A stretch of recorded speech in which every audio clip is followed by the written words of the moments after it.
Hi guys, welcome. This is your Sameer Kohli sir with the first lecture for class 9th class की physics के लिए आपका पहला lecture है मेरे साथ।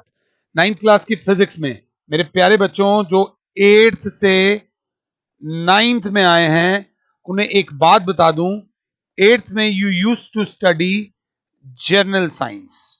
जर्नल साइंस में क्या होता था? साइंस का एक चैप्टर आपको समझाया जाता था, उस चैप्टर को आप समझते थे, उसके क्वेश्चन आंसर्स बैक में दे रखे होते थे, वो आप याद करते थे, आप वो लिख कर आते थे, आपके मार्क्स आ जाते थे। इस बार थोड़ा जर्नल हटकर साइंस वर्ड आएगा। साइंस वर्ड आएगा मींस आपको इस बार थोड़ा ध्यान देना पड़ेगा। There will be conceptual questions. Conceptual questions मतलब ये क्यों हुआ, आप एक्सप्लेन करो। बुक में हल्का सा रीजन दे रखा होगा, बट आपको अपनी लैंग्वेज लिखनी पड़ सकती है और लिखनी भी चाहिए। There will be derivations. देखो मेरी प्लीज बात समझो, अब डेरिवेशंस को लेकर डरा नहीं रहा हूं। ए प्लस बी का whole square A square plus 2ab plus B square होता है, ये फॉर्मूला है, सबको पता है। बट ये फॉर्मूला कैसे आया, उस चीज को डेरिवेशन कहते हैं। थोड़ा सा बस ध्यान देके चलना कि there will be derivations and after derivations there will be numericals. ये बात याद रख लेना, देयर विल बी न्यूमेरिकल्स। इन तीनों चीजों में आपको अच्छा पढ़ना है। And there will be small but there will be some diagrams.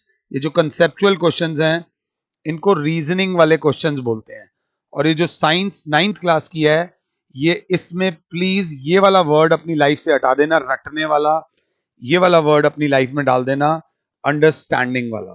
कुछ चीजें ऐसी हैं जो कि मुश्किल होंगी, एक बारी में समझ नहीं आएंगी। I will explain you.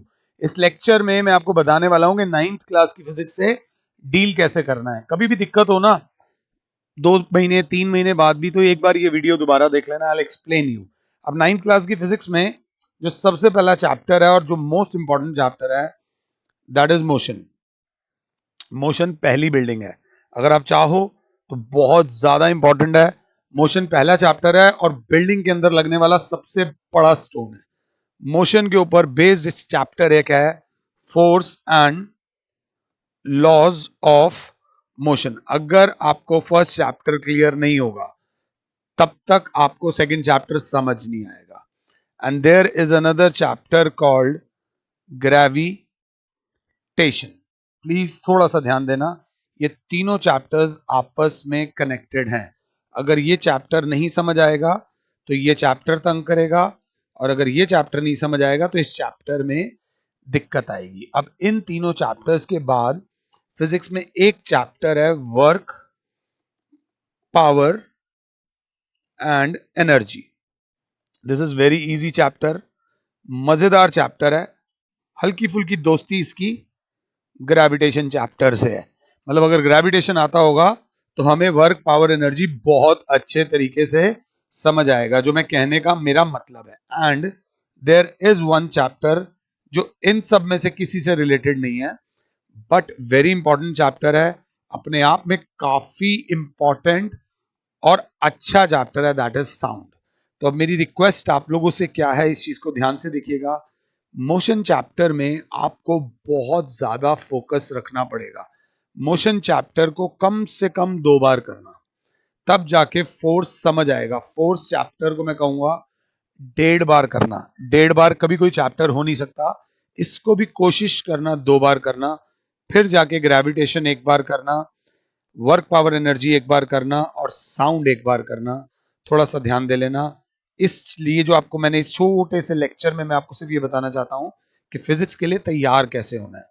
अब फिजिक्स के लिए तैयार होने से पहले, क्योंकि फिजिक्स की बात हो रही है, फिजिक्स की बात हो रही है, तो हमने यहां से एस हटा लिया और अल लगा दिया।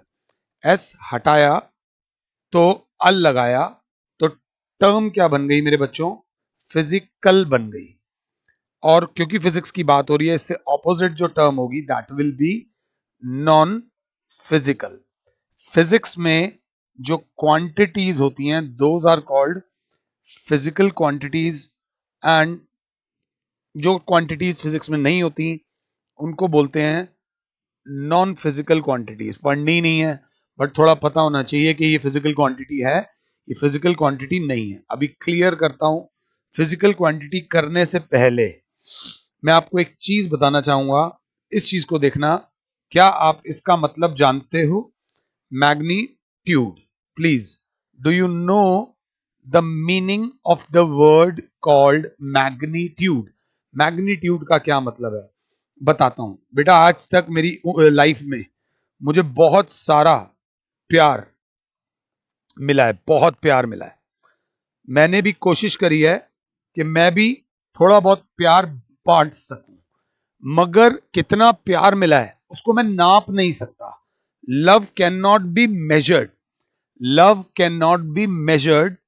सो जो चीज मेजर नहीं हो सकती, मेजर नहीं हो सकती। हाँ, इतने में मेरी मम्मी कहती हैं कि जाके 3 किलो आलू लिया बाजार से। 3 किलो आलू लिया, तो वो जो तीन है ना, उस तीन को बोलते हैं क्या?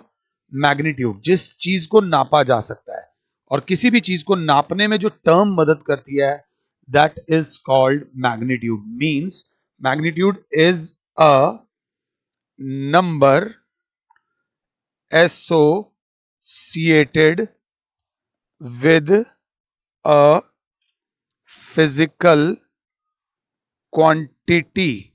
तुम्हें कोई कितना प्यार करता है या तुम किसी को कितना प्यार करते हो, उसको नापा नहीं जा सकता। तो ये एक फिजिकल क्वांटिटी नहीं है। हाँ, जितनी भी फिजिकल क्वांटिटीज हैं उनको नापने के लिए उनके साथ एक नंबर जुड़ा होता है, दैट इज कॉल्ड मैग्नीट्यूड। आपका वेट ज्यादा है, कम है, आप ओवरवेट हो, आप अंडरवेट हो, या आपका वेट परफेक्ट है, वो कब पता चलता है? जब आप अपने वेट को नापते हो। Bye knowing the magnitude of your weight.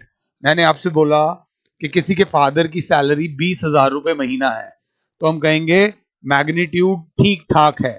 किसी के फादर की सैलरी 2 लाख रुपए महीना है, वहां हम कहेंगे मैग्नीट्यूड थोड़ा सा ज्यादा है। सो मैग्नीट्यूड के साथ ये जो छोटा सा किलोग्राम आपको दिख रहा है, ये जो केजी दिख रहा है, इसकी भी बड़ी वैल्यू है भैया।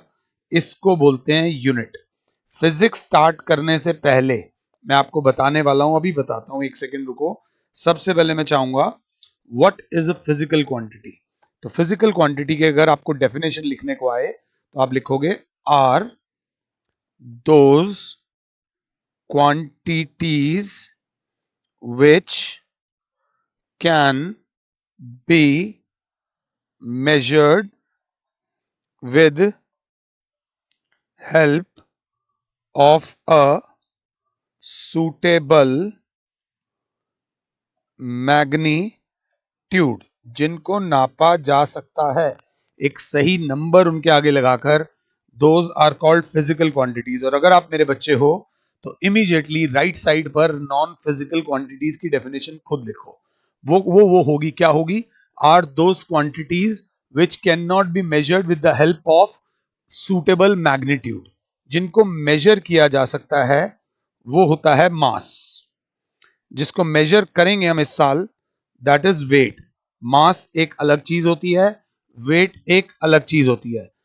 पंगे ले रहा हूं, इस पे एक स्माइली बना रहा हूं, इस पे एक सैड फेस बना रहा हूं, अभी बताऊंगा, रिलैक्स।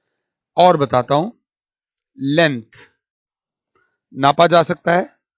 डिस्टेंस, कई बच्चे मेरे से बड़ी दूर रहते हैं, उनका 200 600 800 किलोमीटर दूर रहते हैं, तो क्योंकि उनके और मेरे बीच में डिस्टेंस की कमी है, तो मैं उनको लाइव क्लासेस नहीं दे पाता। मतलब जो मेरी इंस्टीट्यूट वाली क्लासेस हैं, वो क्यों नहीं दे पाता? क्योंकि उनके और मेरे बीच का डिस्टेंस बहुत ज्यादा है, उस डिस्टेंस का मैग्नीट्यूड बहुत ज्यादा है। कौन से बच्चे मुझसे लाइव आकर पढ़ पाते हैं? जिनके डिस्टेंस का मैग्नीट्यूड कम है। प्लीज इस बात को समझना। एक चीज आएगी डिस्प्लेसमेंट।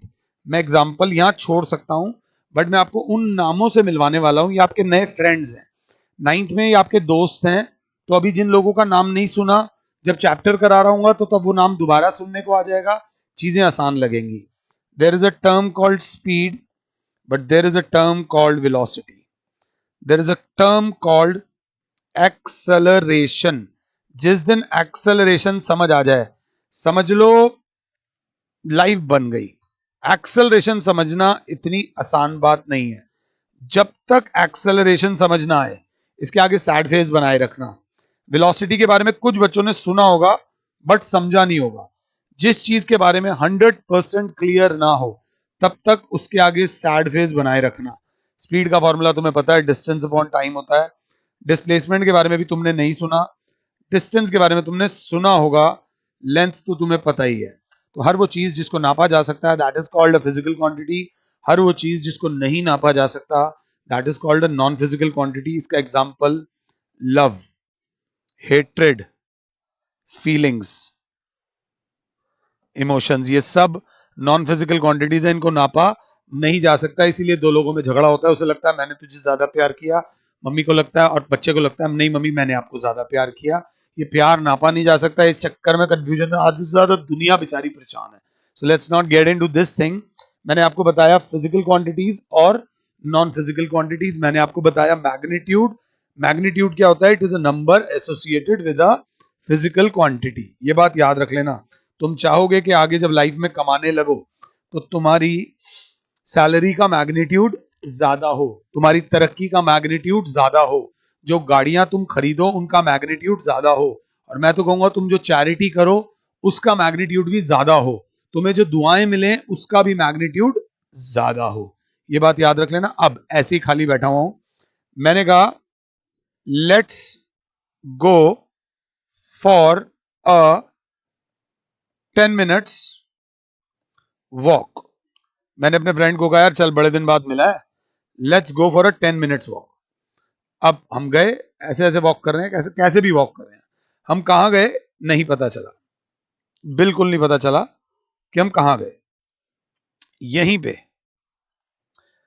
अगले केस में मैंने अपने दोस्त को बोला let's go to Karol Bagh. Karol Bagh Delhi में है, मेट्रो स्टेशन इन 10 मिनट्स। या लेट्स गो की जगह let's reach Karol Bagh station in 10 minutes. अब जरा ध्यान से समझना, लैंग्वेज को समझना। तुम 9th में आए हो, तुम्हारी फिजिक्स अभी शुरू हुई है, फिजिक्स समझ आ गई तो बल्ले बल्ले हो जाएगी, नहीं तो बंदा दुखी रहता है। टिप्स फॉलो करोगे तो एक बात याद रख लेना, तुम्हारी पहली 9th है और मेरी 21-22वीं 9th है। This is the 22nd year I have been teaching. 22वीं 9th है, तो बस ये ध्यान दे लेना। बच्चा कहेगा ठीक है सर इसमें 10 मिनट्स वॉक कर रहा है और क्योंकि करोलबाग मेट्रो स्टेशन जाने को बोल रहा है तो सर एक मैं थोड़ा सा कंफ्यूज हो रहा हूं। बच्चा कह रहा है, मैं नहीं कंफ्यूज हो रहा। तो बच्चा कहेगा यहां पर ये बोला गया है कि 10 मिनट की वॉक की जाए, तो यहां पर वॉक का मैग्नीट्यूड है। तो मैंने कहा यहां पर भी तो ये बोला गया let's reach Karol Bagh metro station in 10 minutes, ये भी तो क्या है? मैग्नीट्यूड है, सेम ही तो बात है। तो बच्चा कहेगा सर एक फर्क है, ध्यान से देखना लैंग्वेज को। फर्क यह है क्योंकि आपने करोलबाग मेट्रो स्टेशन बोला है, तो यहां पर अब आपको एक बात का और ध्यान रखना पड़ेगा, डायरेक्शन का, कि आपको किस डायरेक्शन में जाना है, क्योंकि आपको 10 मिनट में वहां पहुंचना है। अगर आप गलत डायरेक्शन में गए तो आप पहुंच नहीं पाओगे, 10 की जगह 15 मिनट हो जाएंगे, आपका टास्क फेल हो जाएगा। मतलब इस वाली स्टेटमेंट में हमारे पास मैग्नीट्यूड भी है और डायरेक्शन भी है, इस चीज को समझना। एक और बात बताता हूं, रिलैक्स। तुम्हारे पापा ने तुम अपने घर से निकले घूमने, स्कूटी उठा के ऐसे इधर उधर जा रहे हो, वैसे ड्राइव नहीं करना चाहिए जब तक आपका लाइसेंस आपके पास ना हो, ऐसे जा रहे हो। This is what you are doing, you are doing it in the random direction, कोई डायरेक्शन का लेना देना नहीं है। और स्कूटी का मीटर जब घर से निकले थे तो 2026 था और जब घर आए तो 2066 था। तो पापा जी ने देखा मेरा बच्चा 40 किलोमीटर स्कूटी चला कर आया। आज कहां चला कर आया ये नहीं पता, प्लीज मेरी बात समझना। और अब आपको छित्तर पड़ेंगे, पंजाबी में छित्तर पड़ेंगे, मतलब थोड़ी सी पिटाई होगी। पिटाई नहीं होगी, मैं एक बात कर रहा हूं। सेकंड बात, आपके पापा ने आपको भेजा कि शर्मा अंकल के घर जा, ये चीज देकर वापस आ जा। अब आपको पता है कि पापा को भी पता है कि शर्मा अंकल का घर इतनी दूर है और इस डायरेक्शन में है, 5 किलोमीटर जाने के और 5 किलोमीटर आने के। तो वो जो स्कूटी 2066 पे थी, आने के बाद कितने पे होनी चाहिए? 2076 पे। मतलब 10 किलोमीटर अगर ये आया तो आपको डांट नहीं पड़ेगी, अगर ये 10 किलोमीटर से थोड़ा सा भी ज्यादा आया तो आपको डांट पड़ेगी। जब आप घूमने गए तो डायरेक्शन का कोई महत्व नहीं था, बट जब शर्मा अंकल के घर जाकर सीधा वापस आने को बोला गया तब डायरेक्शन का महत्व था। तो इस साल याद रख लेना, जितनी भी फिजिकल क्वांटिटीज होंगी उनकी दो कैटेगरी होगी। देख लो बेटा, बता रहा हूं ध्यान से। एक कैटेगरी वो होगी जिसमें सिर्फ मैग्नीट्यूड से मतलब होगा, मैग्नीट्यूड में बता चुका हूं। एक वो क्वांटिटी होगी जिसमें मैग्नीट्यूड के साथ साथ डायरेक्शन भी बतानी पड़ेगी, मैग्नीट्यूड भी बताना पड़ेगा और डायरेक्शन भी बतानी पड़ेगी। वो क्वांटिटीज जिनमें सिर्फ मैग्नीट्यूड होगा उनको स्केलर क्वांटिटीज बोलेंगे। वो क्वांटिटीज जिनमें मैग्नीट्यूड के साथ साथ डायरेक्शन भी होगी उन्हें वेक्टर क्वांटिटीज बोलेंगे। अगर बच्चा देखे तो ज्यादा इंफॉर्मेशन कौन सी क्वांटिटीज दे रही हैं? ज्यादा इंफॉर्मेशन मेरे हिसाब से मुझे जो दे रही हैं वो वेक्टर क्वांटिटीज दे रही हैं। अब मुझे इनकी डेफिनेशन लिखनी है, मुझे बुक की जरूरत नहीं है, मुझे सिर्फ अपनी जरूरत है। तो जब इनकी डेफिनेशन लिखने आऊंगा तो मैं यहां पे लिखूंगा are those quantities which require magnitude only for their complete representation, for their complete representation। भाई साहब एक 10,000 रुपए दे दो, एक 10,000 रुपए दे दो ना यार, 10,000 रुपए दे दो, मतलब 100 रुपए के नोट दे दो, 2,000 के नोट दे दो, कोई फर्क नहीं पड़ता, बस 10,000 रुपए दे दो। यहां पर मैग्नीट्यूड से मतलब है income is a scalar quantity. इसकी डेफिनेशन क्या लिखोगे?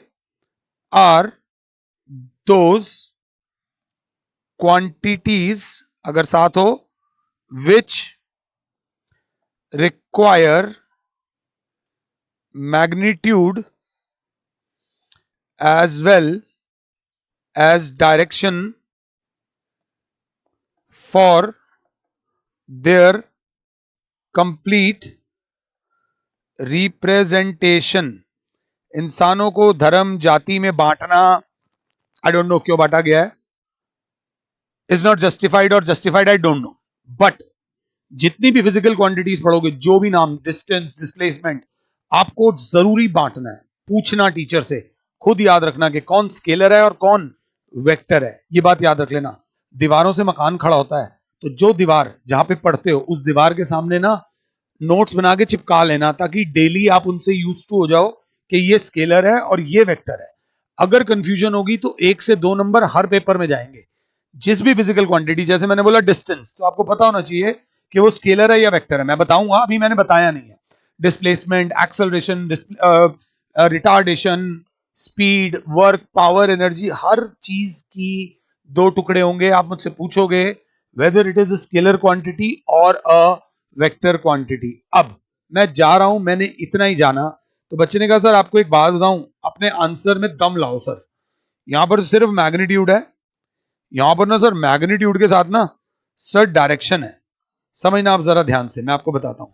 Sir they are less fundamental and they are more fundamental.